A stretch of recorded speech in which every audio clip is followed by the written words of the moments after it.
Hi everyone. आज की video में करेंगे फिजिकल केमिस्ट्री HPTGD कमीशन के लिए मेडिकल और नॉन मेडिकल दोनों के लिए। ओके, MCQ करेंगे इसमें। ठीक है, कौन से चैप्टर के? Solid state. First question, which of the flowing conditions favour the existence of the substance in solid state. ठीक है, सॉलिड स्टेट की कंडीशन क्या होती है? सॉलिड स्टेट किस इसमें करता है? वो करता है low temperature. Low temperature, okay,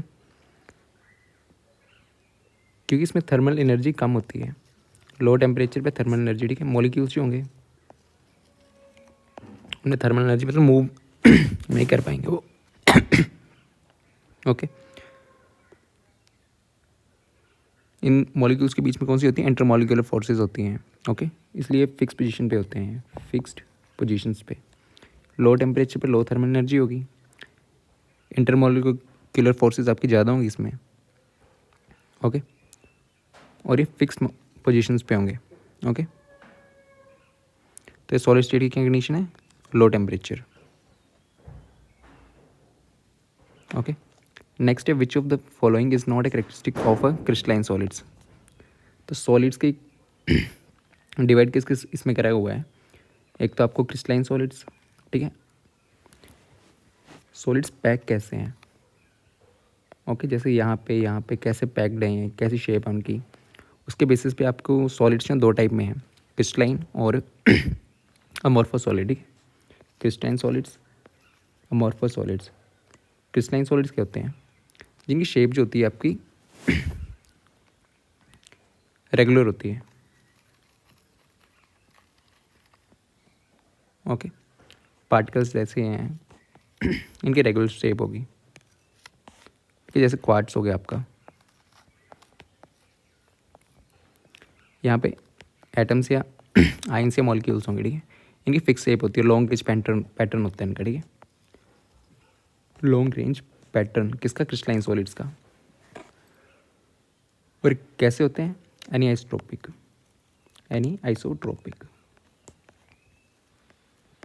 crystalline solid कैसे होते हैं? रेगुलर होते हैं, लॉन्ग रेंज ऑर्डर होता है इनका, एनीआइसोट्रोपिक होते हैं। और एग्जांपल क्या है इसके? क्वार्ट्स। ठीक है, फिर देन आपका अमॉर्फस सॉलिड। ठीक है, ये कैसे कैसे सॉलिड्स होते हैं? ये शॉर्ट रेंज ऑर्डर होते हैं। ठीक है, इनका कोई फिक्स पैटर्न नहीं होता है, शेप एक जैसी नहीं होती है मतलब। ठीक है, तो शॉर्ट रेंज होते हैं। ओके, देन इनको आइसोट्रोपिक नेचर के हैं, आइसोट्रोपिक नेचर।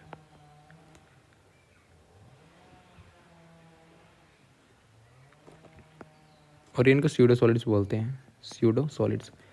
एनीआइसोट्रोपिक और आइसोट्रोपिक में डिफरेंस क्या है? आइसोट्रोपिक मतलब कि देखो यहाँ पे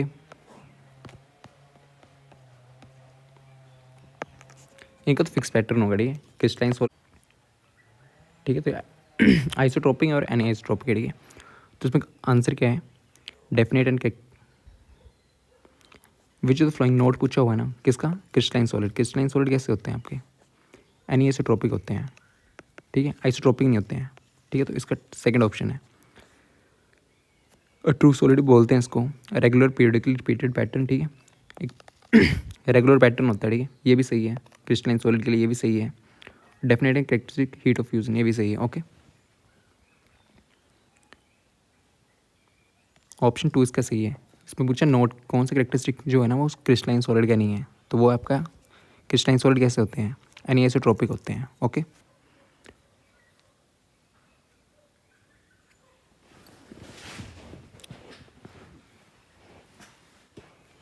इनकी डिफरेंट वैल्यूज़ होती हैं। एनीआइसोट्रोपिक मतलब कि डिफरेंट वैल्यूज़ होती हैं। ठीक है, जब डिफरेंट डायरेक्शन से मेजरमेंट करी जाए। ओके, जैसे रिफ्रैक्टिव इंडेक्स की। नेक्स्ट क्वेश्चन देखते हैं, इसका तो ये है आंसर। फिर क्रिस्टलाइन सॉलिड और अमॉर्फस सॉलिड के आपको एग्जांपल से मालूम होनी चाहिए। विच of the following is an amorphous solid. ठीक है, क्वार्ट्ज क्लास जो है ना आपका अमॉर्फस सॉलिड है। ओके, इसमें नो लॉन्ग रेंज नहीं होता, शॉर्ट रेंज है ये। ठीक है, क्वार्ट्ज ग्लास सेकंड इसका आंसर है। ओके, फिर then which of the flowing arrangements on the alignment of magnetic movements of anti ferromagnetic substances. Anti ferromagnetic substance की है। ओके, तो फेरोमैग्नेटिक कैसी होती है, ऐसी ऐसी एक ही डायरेक्शन में। ये किसकी, आपकी फेरोमैग्नेटिक सब्सटेंस की, फेरोमैग्नेटिक सब्सटेंस। और एंटी, एक ऊपर एक नीचे, एक ऊपर एक नीचे, ठीक है। ये किसकी होती है, antiferromagnetic, antiferromagnetic. Okay, then ferrimagnetic की कैसी होती है, ठीक है। इसमें एक ऊपर एक नीचे होती है एंटी फेरोमैग्नेटिक, और फेरीमैग्नेटिक की होती है ऐसे दो ऊपर, ठीक है। ये फेरीमैग्नेटिक की, ठीक है। फेरोमैग्नेटिक की एक साइड, ये हैं तीनों अरेंजमेंट्स, ठीक है। तो इसमें किसकी पूछी हुई है, आपकी एंटी फेरोमैग्नेटिक सब्सटेंस की, तो कौन सी होगी, ये तो नहीं है, ये फेरोमैग्नेटिक की है, ठीक है। ये भी फेरोमैग्नेटिक की है, ये फेरीमैग्नेटिक की है, फेरी। ओके, देन ये है आपकी एंटी फेरोमैग्नेटिक। तो ऑप्शन फोर्थ इसका सही है।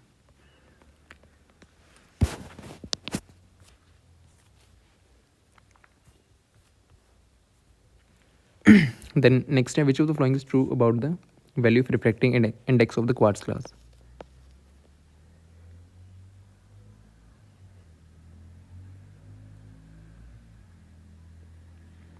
पहले तो क्वार्ट्ज ग्लास आपका है कैसा है, क्वार्ट्ज ग्लास, ठीक है। क्वार्ट्ज जो आपका वो क्या है, वो आपका क्रिस्टलाइन सॉलिड है। और क्वार्ट्ज ग्लास क्या है, वो आपका अमोर्फस सॉलिड है।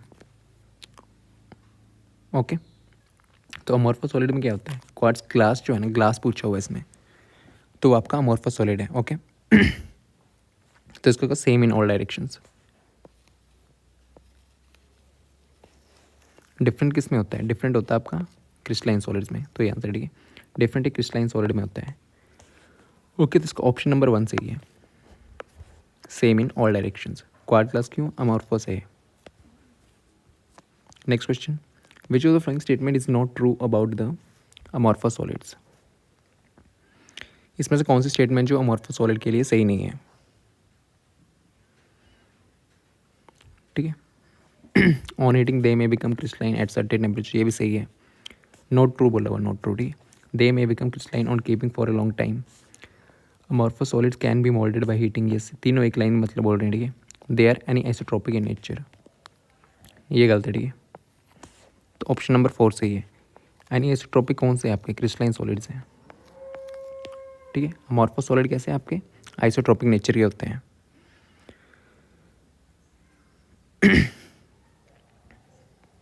Next question, the sharp melting point of a crystalline solid is due to. Melting point sharp crystalline solid का क्यों होता है, क्योंकि उनमें रेगुलर अरेंजमेंट होती है, ठीक है, कंस्टिट्यूएंट पार्टिकल्स की लॉन्ग डिस्टेंस, लॉन्ग डिस्टेंस में के लिए लॉन्ग रेंज ऑर्डर के होते हैं ये, इसलिए, ठीक है। ऑप्शन नंबर 2 सही है इसका। शॉर्ट रेंज तो होते नहीं है, ठीक है, ये तो गलत हो गया। शॉर्ट रेंज आपके अमोर्फस सॉलिड्स होते हैं, पार्टिकल डिफरेंट डायरेक्शन, ये भी अमोर्फस सॉलिड की है, ठीक है। सेम अरेंजमेंट्स होती है नहीं, देन डिफरेंट, ये भी नहीं, ठीक है। सेकंड इसका आंसर है, regular arrangement of constituent particles observed over a long distance, second इसका आंसर, ठीक है। तो next, iodine molecules are held in a crystals lattice by. Iodine molecules आपके कैसे हेल्ड होते हैं क्रिस्टल लैटिस में, ठीक है। वो होते हैं लंडन फोर्सेस के बारे में, ठीक है। ऑप्शन नंबर 1 सही है, डाइपोल डाइपोल नहीं, ठीक है। क्योंकि आयोडीन मॉलिक्यूल कैसा आपका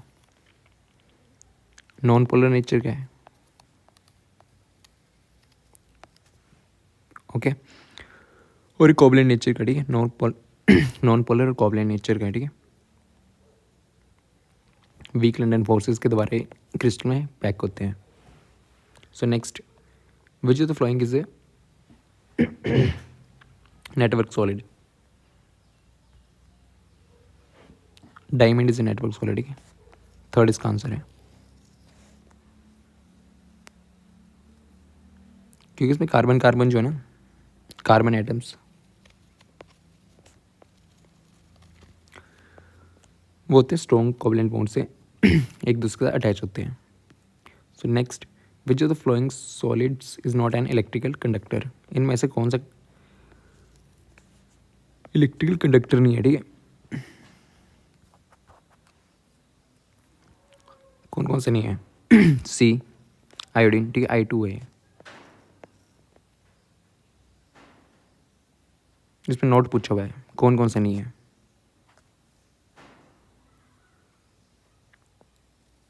ठीक है, H2O सॉलिड है ये, तो सी एंड डी ये दोनों नहीं है, ये दोनों हैं। ओके,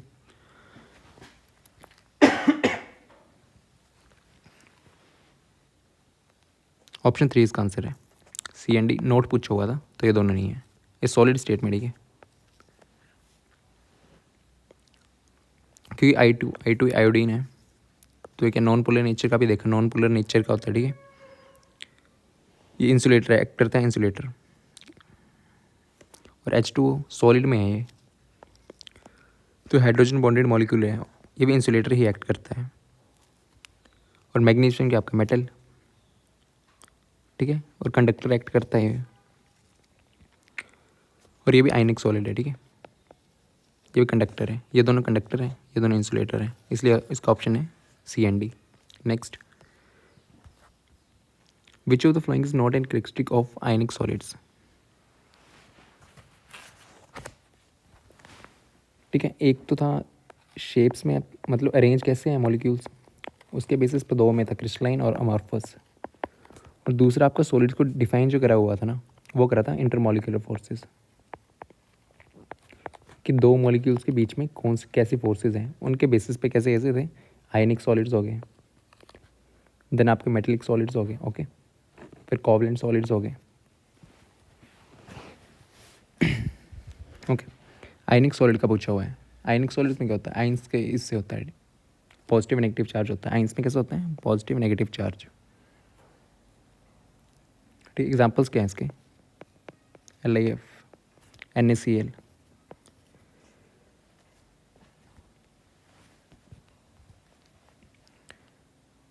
तो इसमें विच ऑफ द फ्लोइंग नोट पूछा हुआ है, very low value of electric conductivity in मॉल्टन state, तो ये गलत है। ठीक है, ब्रिटल नेचर के होते हैं, very strong force of interaction, and isotropic nature के होते हैं ये।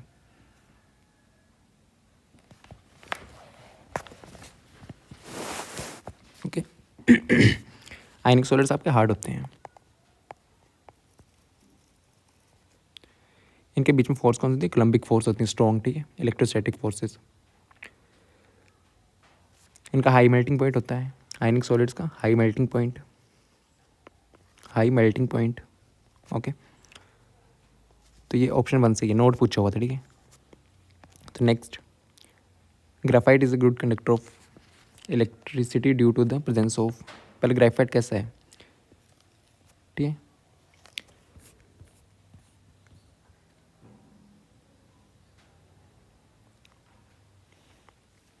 ग्राफाइट एक कप कोवलेंट सॉलिड है।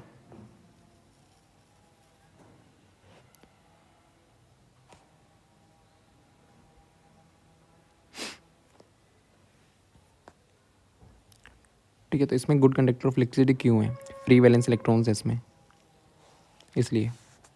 तो ऑप्शन नंबर 2 सही है। Next, which of the following oxides behave as a conductor insulator?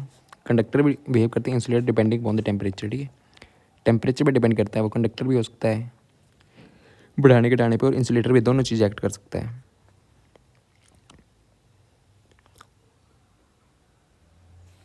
तो कौन कौन सी हैं ऐसी जो कि आपके कंडक्टर भी और इंसुलेटर दोनों बिहेव करते हैं? ठीक है, वो ऑक्साइड्स कौन कौन सी होती हैं, VO, VO2, देन आपका VO3, TiO3।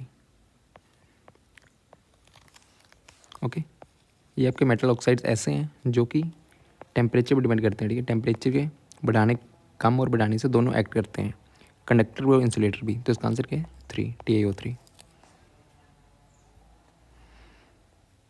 The next, which of the flowing oxide show electrical properties like metals? कौन सी ऑक्साइड है जो इलेक्ट्रिकल प्रॉपर्टीज़ मेटल्स की तरह शो करती है? वो आपका CrO2। Okay, the next, the lattice site in a pure crystal cannot be occupied by. Lattice की साइड किससे ऑक्यूपाई नहीं हो सकती है, ठीक है। मॉलिक्यूल भी आ सकता है, ठीक है, आइंस भी आ सकते हैं, इलेक्ट्रॉन्स नहीं, एटम हो सकते हैं, ठीक है। तो इलेक्ट्रॉन सही है इसका। लेटिसाइट कैनोट पूछो है, कैनोट भी ऑक्यूपाइड बाय, इन तीनों से ऑक्यूपाई कर सकते हो पर इलेक्ट्रॉन से ऑक्यूपाई नहीं कर सकते हो, ठीक है। तो इसका ऑप्शन है C, electron. Graphite cannot be classified as, graphite क्या था, कोवलेंट सॉलिड था, नेटवर्क सॉलिड था और कंडक्टिंग सॉलिड भी था, ठीक है। आयनिक सॉलिड नहीं है। तो ऑप्शन नंबर बी इसका आंसर है, फोर्थ।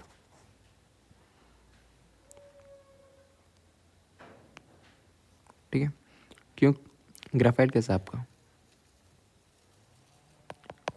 कोवलेंट सॉलिड है।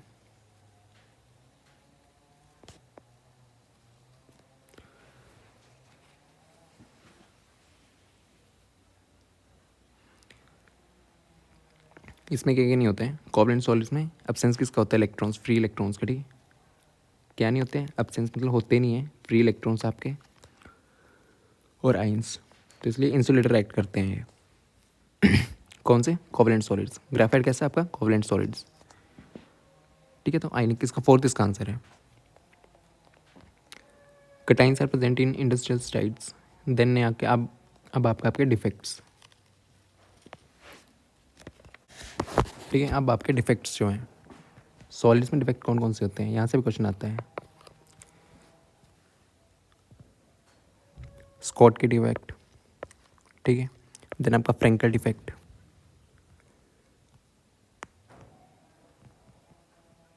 Cations are present in industrial sites, किस में होते हैं वो होते हैं आपका फ्रैंकल डिफेक्ट में, ठीक है। ऐसे positive negative, positive negative, positive negative, positive negative, मतलब डिफेक्ट कैसे आता है सॉलिड्स में, ठीक है।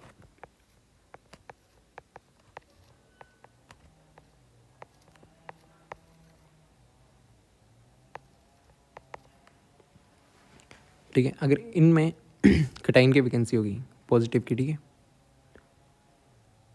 तो उसको बोलते हैं फ्रैंकल डिफेक्ट। और यहाँ से निकलेगा और यहाँ से निकल जाएगा ना, ये कि यहाँ कहाँ पाया जाएगा, ठीक है, कटाइन पॉजिटिव, तो क्या होता है, इसको बोलते हैं फ्रैंकल। एक यहाँ से निकल के यहाँ चला गया ना, ठीक है, यहाँ पे खाली हो जाएगा, तो इसको बोलते हैं फ्रैंकल डिफेक्ट।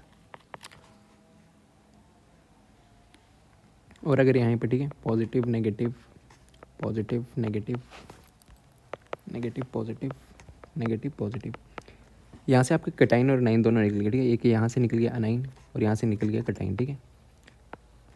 यहाँ से निकल गया और यहाँ से निकल गया, ठीक है। तो इसको बोलते हैं स्कॉट के डिफेक्ट, जिसमें आपका कटाइन निकलेगा और कहीं दूसरी इंडस्ट्रियल साइट पे पहुँच जाएगा, मतलब साइट्स हैं, ठीक है, यहाँ पे आ जाएगा, तो उसको बोलते हैं फ्रैंकल डिफेक्ट। और वहीं दोनों गायब हो गए आपके कटाइन अनाइन, तो उसको बोलते हैं हम स्कॉट के डिफेक्ट। ओके, तो cations are present in the industrials, cations जो इंडस्ट्रियल साइट्स पे प्रेजेंट होते हैं किस डिफेक्ट में, फ्रैंकल डिफेक्ट में। ओके,